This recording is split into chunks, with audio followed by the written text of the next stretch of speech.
Welcome to Sports Extra. I'm your host, Ali Gohar.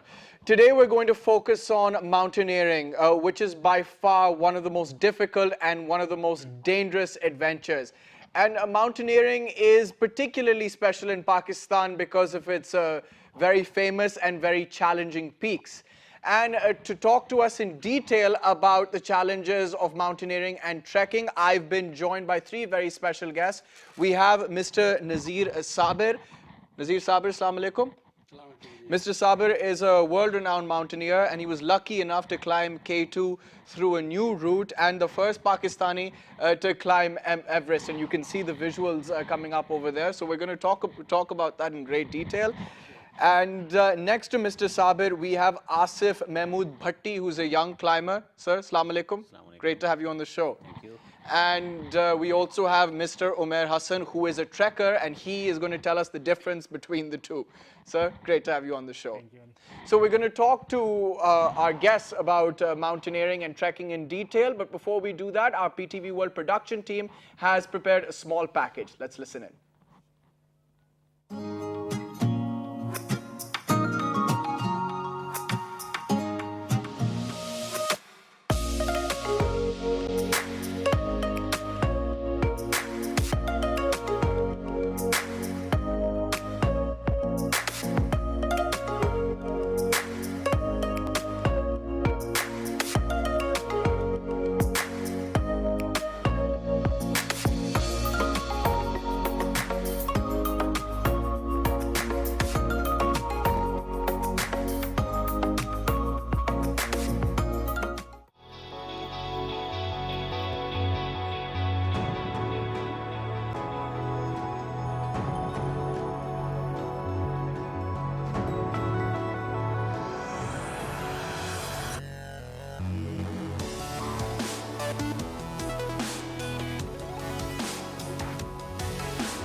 Those were some lovely pictures of Mr. Nazir Sabir climbing K2 many years ago.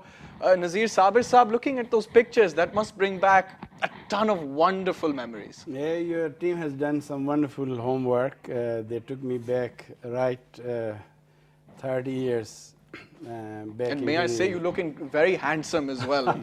You still look wonderful, Thank but you. looking there, you look so young and vibrant and full of energy. Some amazing moments they showed, especially from lots of pictures from my K2 climb, which I was lucky to finish on my second attempt in 1981. We were climbing a very hard route, West Ridge, which was attempted by a cream of British climbers twice before we went up.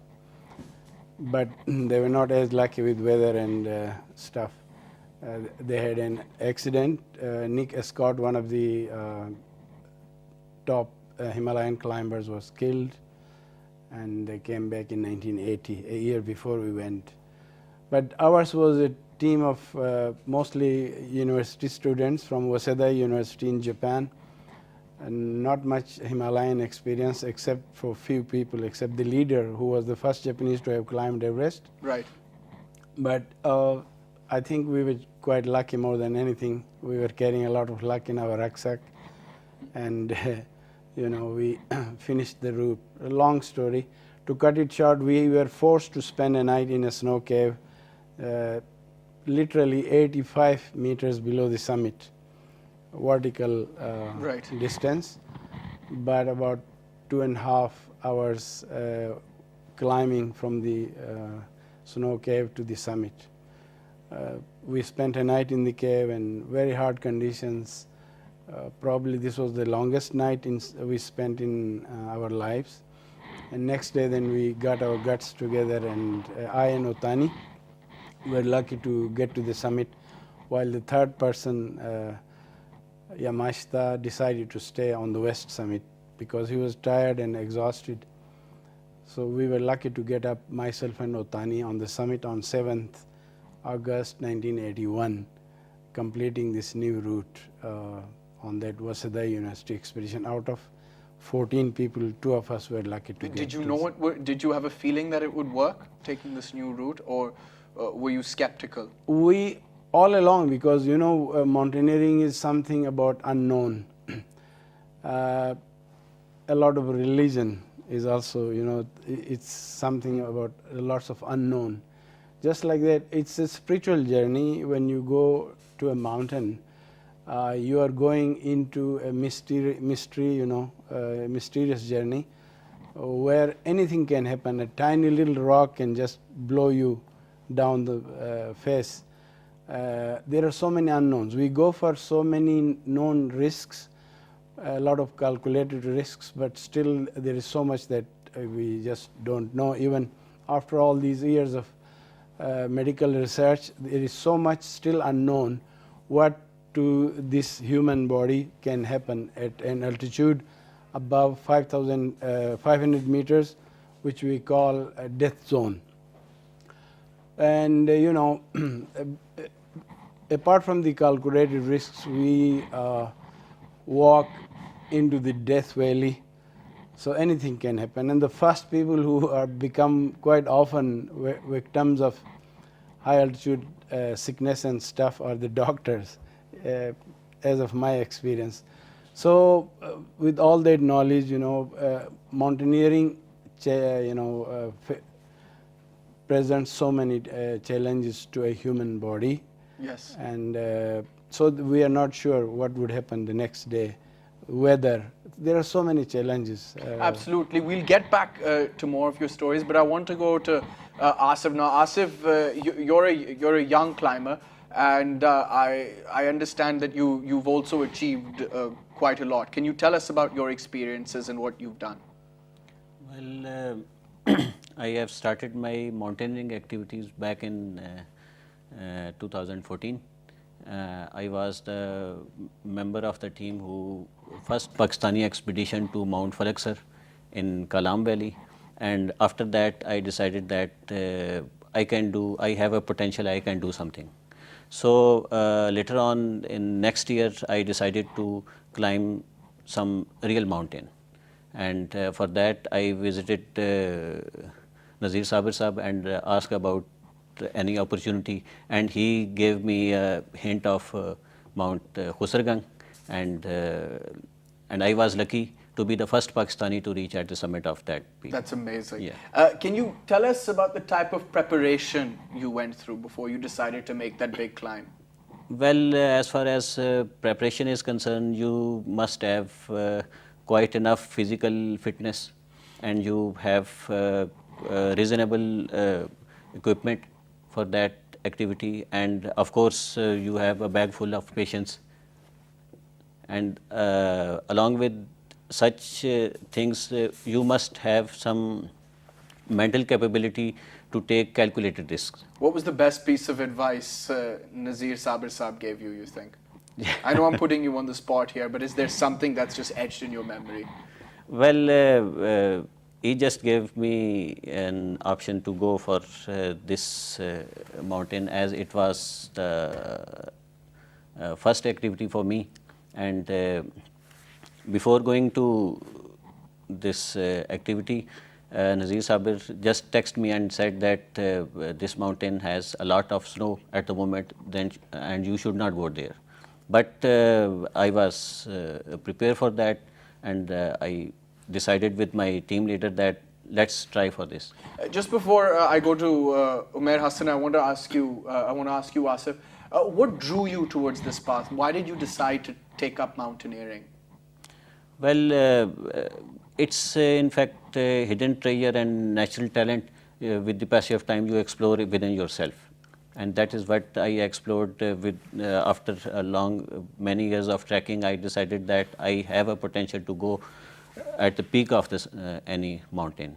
So gradually I've started from 4,000 meter, then 5,000, and now I am a summiter of 6,000 meter. Absolutely, and congratulations. That's a hell of an achievement. Thank you. Umair, Hassan, you're a trekker.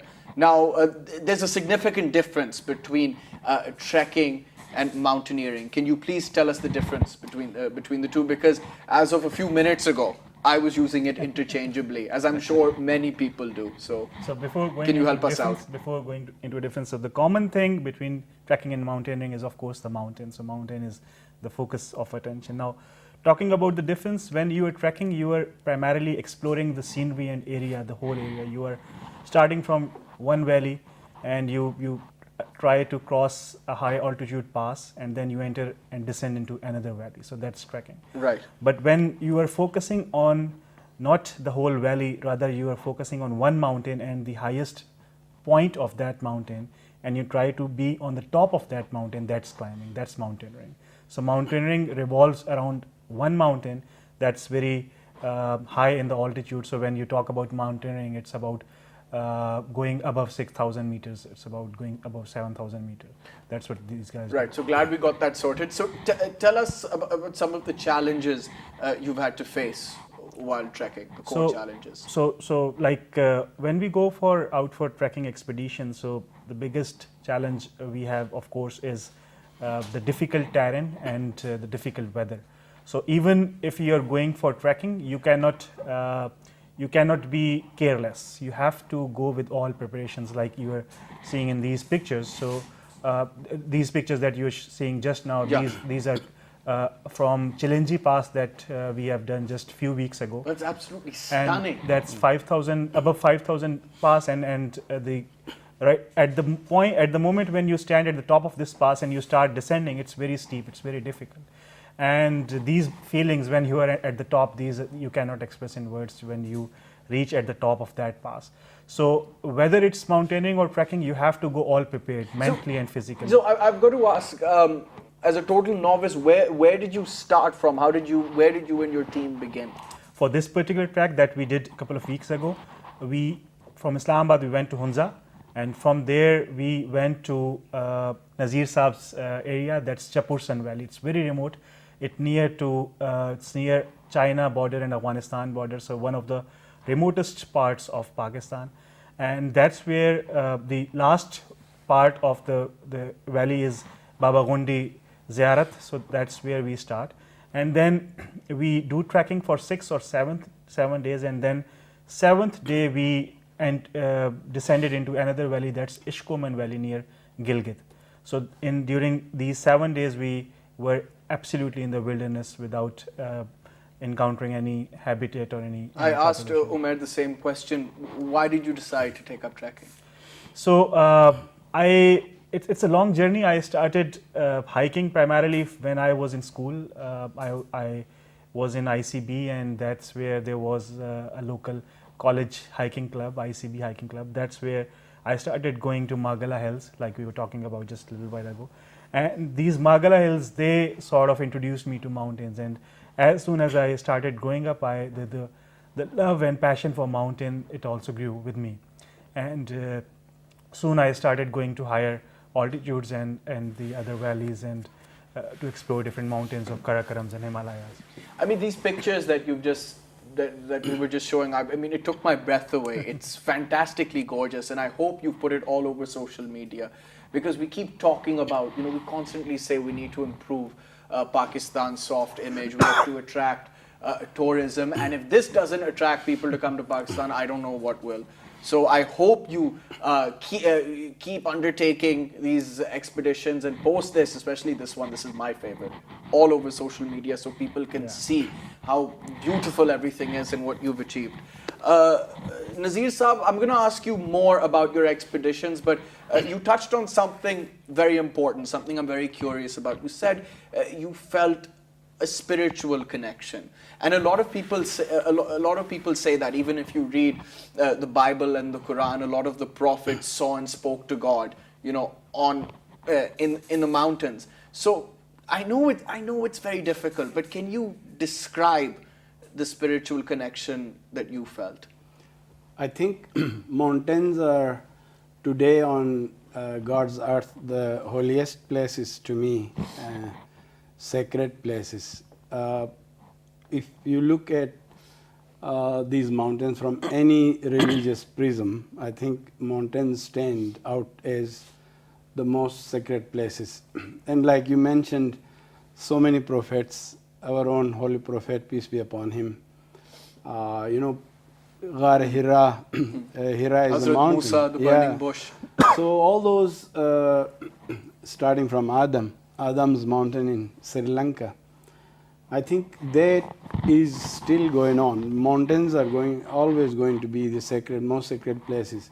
Talking about my own experiences, and I'm sure everyone's experience is the same, because when as a human being you perform under the shadow of death, basically that's what takes you closest to your Creator. At least it happens in my own case. I go closer to my own Creator, a lot more closer on a mountain than in a prayer place. I want to be honest with you. So this is how you feel all the time, especially when you climb a mountain like Everest. You are climbing up the Khumbu ice fall. You have, I think, 100 times bigger an ice fall hanging on top of you, bigger than this building. And each time I go up, I say, I pray to God, not this time, I will not come back again. Forgive me this time. So now you go up and come back again under the same ice fall. So all the time then you are threatened by avalanches. Anything can happen. Crevasses below you, crackling ice. It's just quite an amazing sound that as you walk up and down the Khumbu ice fall. I never felt so far away from life anywhere in my climbing experiences except Everest. When I was on top of Everest, I felt, oh my God, I have to, cross all these ice falls, go down the Khumbu and all that. I was far away from life. But then your faith helps you there. You faith that there is, of course, a feeling of fulfilling of your dream when you are on top of a mountain. But Everest was different. I was afraid of being so far away from safety, life, because you have all these avalanches behind you, Lhotse face, then you have Khumbu ice fall, and then you have Were you more scared in Everest than you were climbing K2? I was more concentrated on K2. I hardly was scared on K2. There were few areas where... they say it's a more difficult mountain. It is. It is much more dangerous and difficult. As I told you, the snow cave, I went back to my childhood as far as I could go back in my life, just to be away from the scene. While I was spending this night at 8,510 meters, I was just trying to be away from it, and I went back to my childhood, family, friends, everything. But on Everest it was different, because Everest is a lot more dangerous than K2 if you compare both mountains. Potential dangers are involved on Everest. You have so many avalanche dangers, the ice fall. There is nothing like the Khumbu ice fall that you cross on K2. K2 is so smart, it is steep, it's just a pyramid of rock, hardly allows much snow on its faces. That's why it is technically difficult. But Everest is a big chunk of rock, and on top, it's not smart enough. It holds on a lot of ice faces and snow. That makes, and so is Nanga Parbat, is also not smart enough. That's why it has many more dangers of avalanches than K2. K2 is technically smart, beautiful, probably the masterpiece among the Himalayan mountains, created and crafted out of the Creator's own choice. So are all mountains, but K2 is very special. But technically very difficult, less dangerous than Everest and Nanga Parbat. But K2 less dangerous? Yes, less dangerous but more difficult.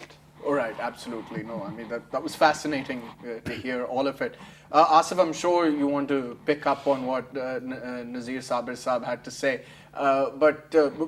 Before you do, I want to ask a little bit more about your preparation and your training. The stuff you have to pack. If you had to give advice to a young mountaineer, a young climber, what would you tell him or her to take? What are the essentials?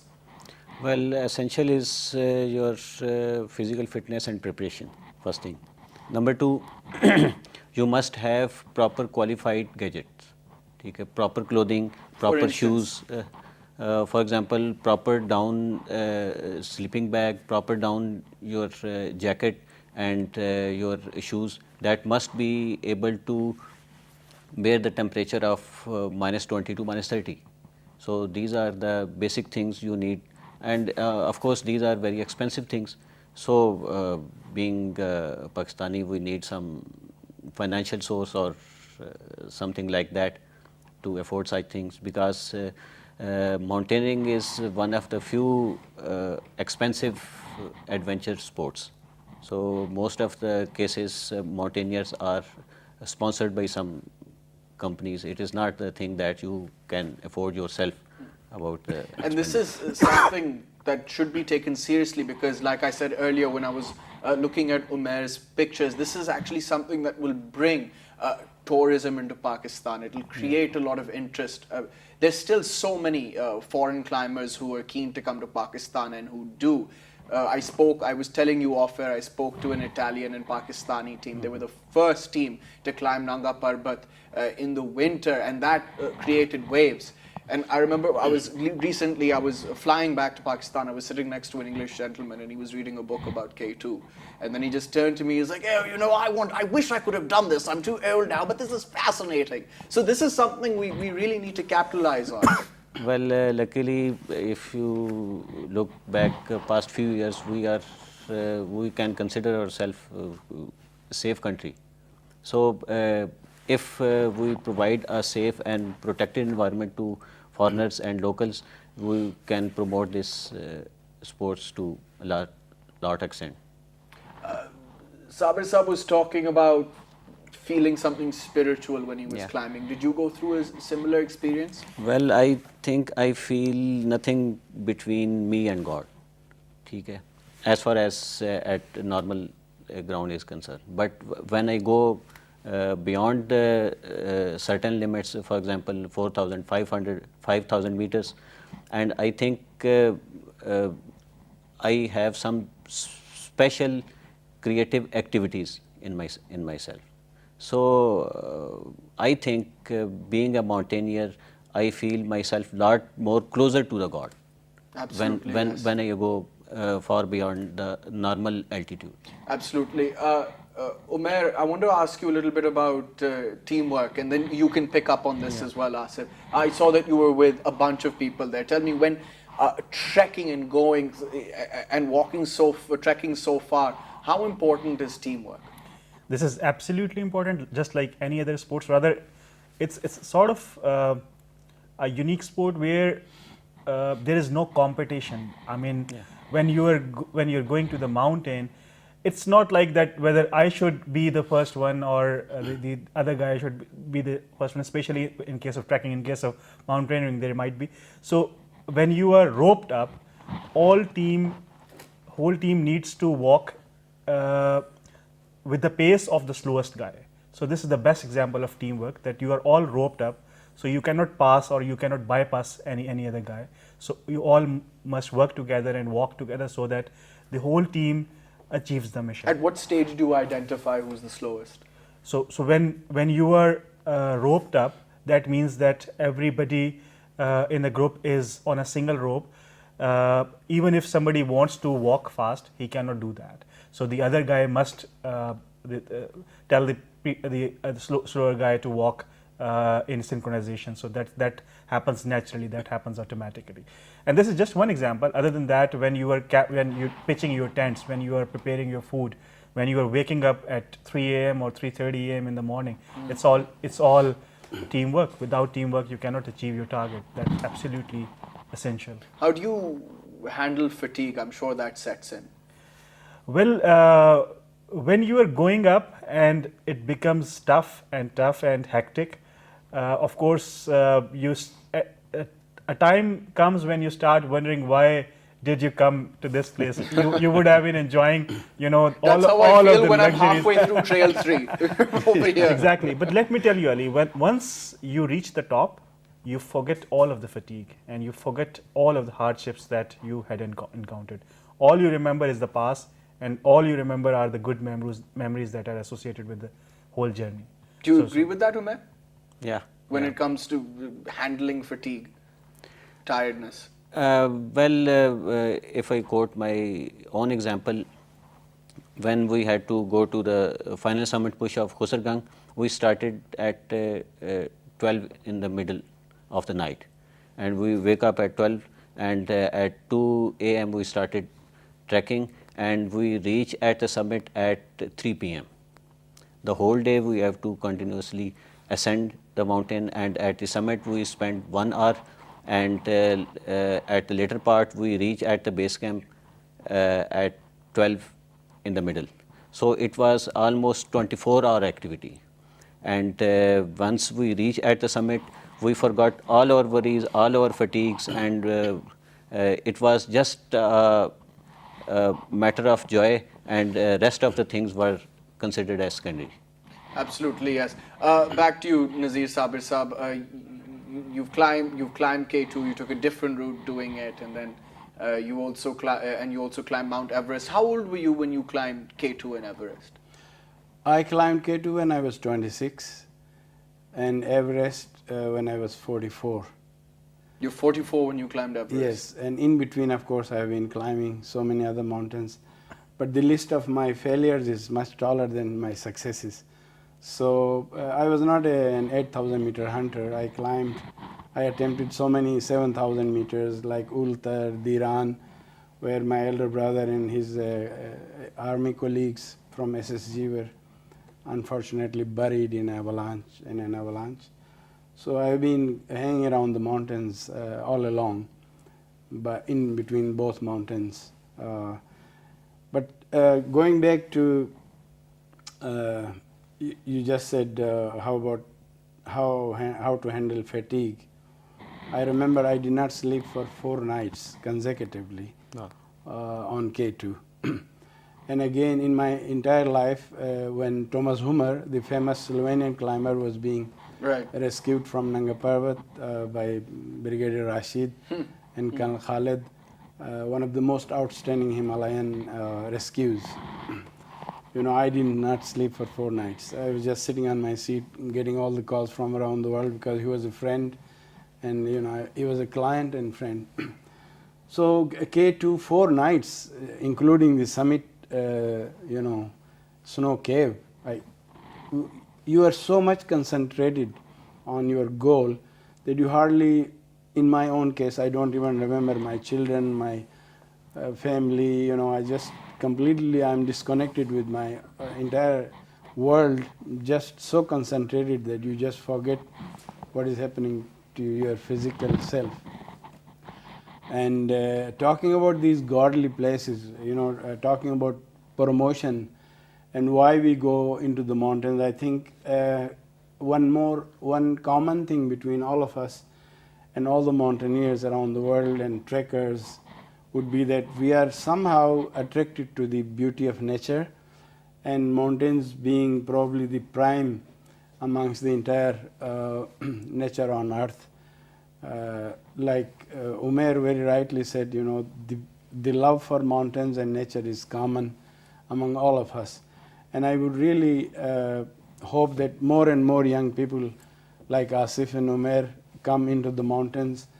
I would not like to miss out on what we are observing in recent years. We are very happy to see there is a big surge of visitors from southern Pakistan, from all over Pakistan. We are very happy. As a mountain custodian, I was born in Hunza Valley. So many people, over 500,000 people visited us this year. But while we are welcoming everyone to come and see the wonderful piece of nature up there, because Pakistan on the entire earth is the only place from where you see mountains from your car window. To see that many mountains, about 15 mountains above 7,000 meters as you drive up to Khunjara Pass, if you wanted to see that many mountains somewhere else, like in Nepal, probably you have to walk for a month.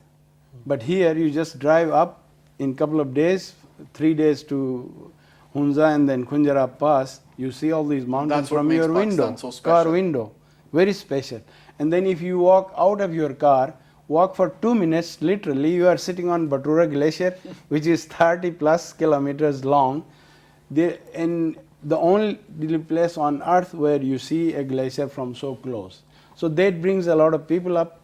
But I would like my friends to add on to that. I would like to welcome everyone to come and just respect the nature. We need to train ourselves. As Pakistanis, we need to be very careful with our own streets, our own homes, cities, just like that. When we go to north, I think we need to be a little more careful. I would like to also pay gratitude, personal gratitude from depth of my heart to Pakistan Army for making things a lot safer in this country, sacrificing their lives. And I would also like to add on to what Mr. Modi, as a person, a mountain custodian, I would like to add on and bring the voice of my people from across Gilgit-Baltistan, that he seems to be an ignorant person, although it's a little bit of politics, but because of my political background, I'd like to add that Please speak freely. he needs to go and read some of the war stories. How the people of Gilgit-Baltistan, were bashing at the Indians from the war in 1948, how we kicked out the Dogras from the valleys, and then all along in 65 war, my elder brother, who was a Marine, was taking part in now Bangladesh, in East Pakistan. He fought with TM, Brigadier TM, Shaheed. Our people have been kicking them out all along these valleys. They have been fighting against the Indians, and he needs to educate himself before he would speak nonsense. He should know how we beat them up in all these wars. In Siachen, 71 war, every time. Gilgit-Baltistan people have been, kicking them out and beating them badly. The war stories written by the Indian generals, more than anything, he should read those. Right, absolutely. Asif, the way Mr. Sabir talks about mountains, I mean, you can tell he's, forgive me for saying this, but it's like an obsession. And there's so much passion. You can see it the way he speaks and in his eyes. Do you feel the same way? Well, I feel in myself, but I have to convey one message to young fellows that don't get inspired by just pictures and from social media. You have to prepare mentally and physically before going to the mountains, because it is not just a picnic. It's more or less life risk sport. For that, you have to prepare physically and mentally for such Thorough activity. preparation is Yeah, crucial, preparation is more important than anything else. Well, talk us through that. You touched upon it, but talk to us about the type of physical preparation you need to go through, how you train. Well, to start with, you have to acclimatize. Okay? For acclimatization, as far as Punjab and ground area, low altitude areas is concerned, at least running and jogging is very much important for acclimatization. So you have to jog or run for at least 2 to 3 hours before going to mountains for at least 1 to 2 months, for to getting your muscles fit and strong, and especially your blood pressure and lungs should be acclimatized for high altitudes. Your lungs must be ready to absorb more and more oxygen. Right. To expand your lungs, you have to run for speedily to get yourself adjust for high altitudes. So running is absolutely crucial. Running is very much important for that. What about for trekking, Umair? Is preparation similar? Yes, it is. See, there are two challenges when you go up in the mountains, either for trekking or for mountaineering. One is the physical fitness, and other is the less oxygen factor, the acclimatization factor that Asif is talking about. So, for the physical fatigue and physical problems that you are about to face, you must prepare yourself in terms of either running or jogging or cycling, or because all of three are from Islamabad, so best for all of the people from Rawalpindi, Islamabad, the best place is to prepare is these Magala Hills. So these are best places where you can go and prepare. That's yourself. what you did. Yes, and on the weekends we go like Trail 3 you were talking about, and other trails. So these trails, they prepare you for the hike that you are going to attempt, and then all other physical trainings that you can undertake, they help you in achieving your target. And then the most important aspect is the mental fitness. You have to prepare yourself that there is going to be zero luxury activity, that there is going to be no modern day facility, that you're going to sleep in the tents, you're going to live in below freezing temperatures, and you're going to have the food without involving what we eat normally in our daily lives. So that's where all of these factors, they matter. I have to ask, and I think anybody can answer this. Is it when you're trekking or climbing, is it more stressful, or do you find it more therapeutic, or is it different on different days? See, when you are trekking, you are going gradually up. So if you talk about an activity where all of a sudden your heart will start beating up fast, it's not like that. It's a slow physical exercise where you achieve your target over the period of days or weeks. It doesn't happen in hours. So when you talk about K2 or Mount Everest, you'll ask Nazir Sabra that it doesn't happen just in days. It sometimes it involves months. So that's where the activity involves a longer period of time, and that's why this activity is not like other activities like cycling or running, for example, where you can achieve your target in a period of small time. So that's how it's different. Right. Before I go back to Mr. Sabir, you and I were talking off air, Umair, and you said that people need to take care of their city, take care of their country, and Mr. Sabir did touch on the environment and the importance of looking after the environment. Can you expound on that? See, mountains are like assets. So just like your personal assets, you have to take care of them.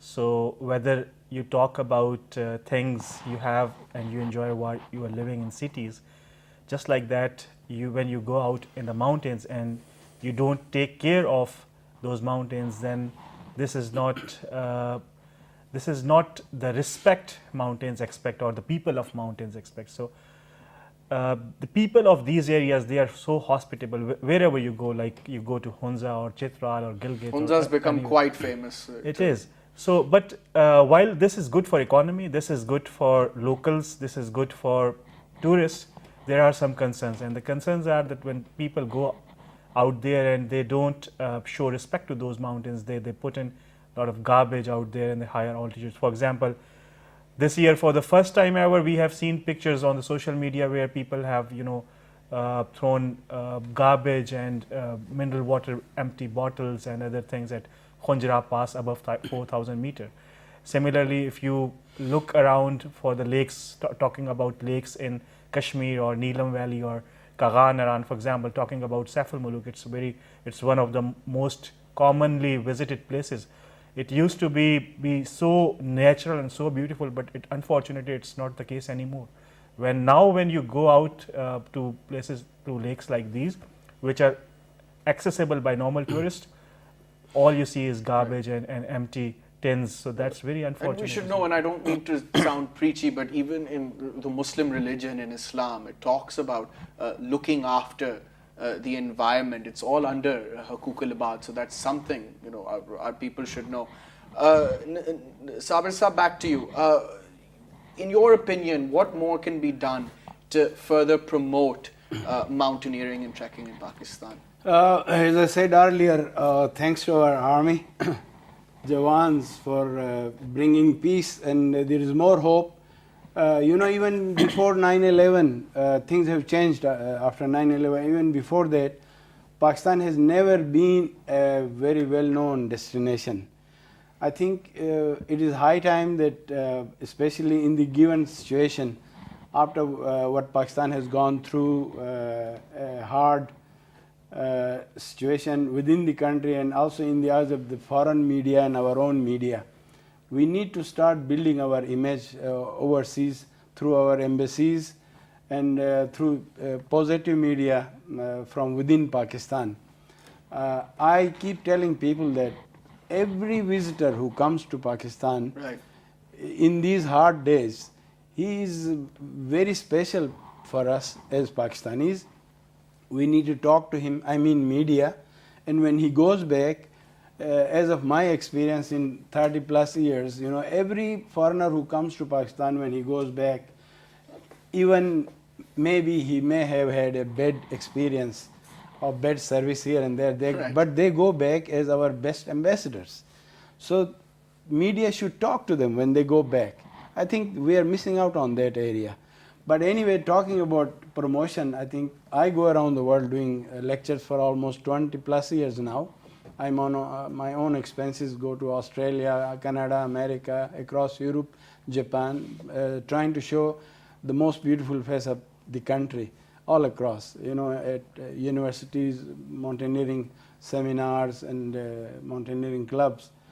But as an individual, we can do very little. I think the media should take this challenge like other countries. I would hate to mention India all the time. See how they promote their one state. We are not promoting Pakistan You're as much. absolutely right. We need to, the media has to go after promoting Pakistan. I think we must go take it as a challenge and take Pakistan, because Pakistan is one of the only countries out of, I've been lucky to visit about 50 plus countries, but Pakistan is unique. From the seashore to the mountains, you have 40 minus and 40 plus at the same time within the country. There is hardly any place. It's very important that we market our country in a more sophisticated way. Now the time has come to do that. I mean, perception management, especially in this day and age, it's absolutely crucial, and Pakistan has all the resources for that. Well, we're about to wrap up. Asif, tell me, before we go, I want to ask you, why should somebody become a climber? Why should somebody become a mountaineer? Well, one should not, honestly. One should not. One should not. You have to risk your life for such activity. So as far as altitude is concerned, there is low altitude, high altitude and extreme altitude. Only crazy fellows go to extreme altitude, like Nazir Sabra. So you have to be crazy and mad to go at such altitude. And I know you mean that with all the respect in the world. Yeah, I understand exactly what you're saying. I would just add on that, I think it's an inner calling. Like we talked about the extreme love for nature and mountains. I think it has to be an inner calling, and mountains call all the time. And if your soul is dragged, pulled by this string that is attached to the mountain, you will go. Whether you call it craziness or whatever. Or clinical insanity, whatever, The distance between a common person till you become a really addicted mountaineer, passionate mountaineer, I think there's a big distance you need to cover. And my young fellows are the best examples. They talk to their own heart in front of the camera, and I think this will inspire many youths. I think not every person can become a mountaineer, but there are so many stages, and once you touch a mountain, see a mountain, the mountain is going to drag your soul and take the string on. Right. So you can hardly stop from becoming a mountaineer. Stuff. Before we wrap up, Umair, your final thoughts, very briefly. So, right, I'll tend to sympathize or I'll second Asif that one should not go to extreme mountaineering, but unless you are prepared completely. For example, just before we were talking about some of our fellows Three of our friends, they went to a 6,000 meter plus peak last year in Kashmir. They couldn't return, so that was very unfortunate. So while there are plenty of opportunities, so many ventures that one can undertake, one should go with full preparation and once one is into this thing. Gentlemen, I don't know about you, but I had a great time. This was a beautiful, beautiful show. Thank you very much for coming on PTV World and sharing your experiences and your thoughts. It was absolutely lovely, and I hope you can come back again. God bless you all. Thank you for having us. Thank you. That's all we have time for. Keep watching Sports Extra on PTV World. See you next time. Bye-bye.